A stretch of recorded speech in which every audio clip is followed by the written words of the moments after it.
Hi, my name is Dion Jackson, and the title of my journal article this week is Teaching Strategies for Students with ADHD from the Field.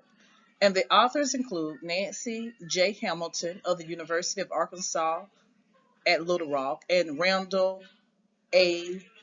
Smakovich from Ohio State University.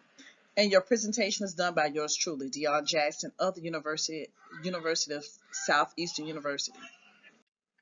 The overview of this article this week indicates that students with ADHD often experience academic challenges and social difficulties, which may impact their educational accomplishments. In this case study, the author explores the experiences of a child with attention deficit hyperactivity disorder (ADHD) in a fifth grade school setting.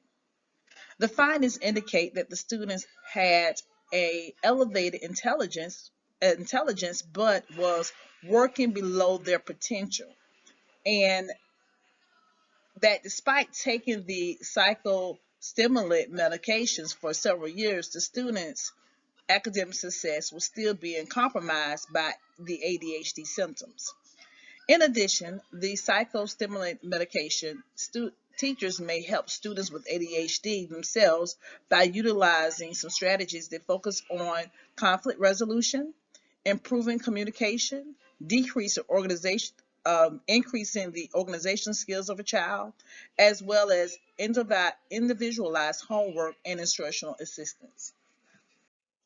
The author's perspective. The challenges for students with ADHD are numerous and occur in multiple contents in the home setting as well as at the school. The authors have broke them down into themes. The first theme 1, is behavior concerns.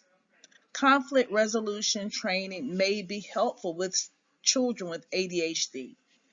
Their teacher and their family members can help with the symptoms and as well as help them figure out some conflict resolution, because in a classroom setting, even at home settings, sometimes a student with ADHD may have behavior issues within the classroom, and having a behavior plan or a monitoring plan to help them would increase their social interaction with other kids positively. Theme 2, academic ability. Modifying the classroom environment has been shown to have effect for students with ADHD. Students could allow time for classroom and for individual study time, as well as a tutor, and also student volunteers, as well as student interactions with other students of the same grade level that can work with them. Theme 3, organization of time and materials. Organizational training can empower students with ADHD to become responsible for their academic success. By allowing them to take action and to be involved in their academic success will help them stay more focused and it becomes more personal.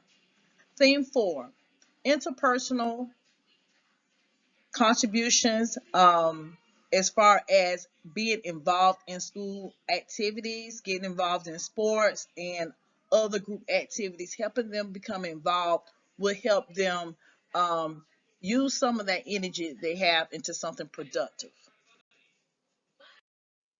My reflection.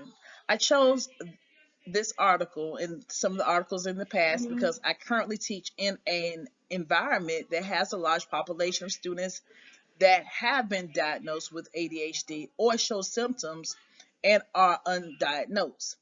Needless to say, based on my current data, students with ADHD is on the rise from more than 3 million United States cases per year. Because of the growing numbers in the population of ADHD, in my opinion, is the most common behavior learning disability, and we as teachers need to have the tools needed in order to support our students with ADHD and all students. Although the article had a very well planned case study, the biggest takeaway for me is that student engagement. Students with ADHD need constant interaction activities. By providing the suggestive intervention, students and children with ADHD can develop confidence in their abilities and achieve the highest academic and interpersonal potential, and will perform better academically, socially, and their behaviors will improve. Steps to implement: managing behavior of all students to track progress and monitor interaction. So use a behavior plan with a reward system. I use a behavior log for all students, not just my students with ADHD, and have their names in it. And when they do something wrong, I have them sign up to bring attention to the behavior that they did. Part of this is helping them to understand, because a lot of times they don't realize what they're doing. So step 2, it says use non-verbal signals. Um, Sometimes just to look at a student can help them get back on task. Number 3, take thorough behavior problems one-on-one. Never address a student in front of a class. If you can, take them outside. If you can't, try to take them away from the situation and talk to them one-on-one. And the last one, check in frequently to monitor students' emotional temperament and frustration levels. Checking for understanding as well. All right, here are my work site informations of all the books, the case study that I used, the journal, plus the supplemental books that I use in order to draw my conclusions. Thank you and have a wonderful day.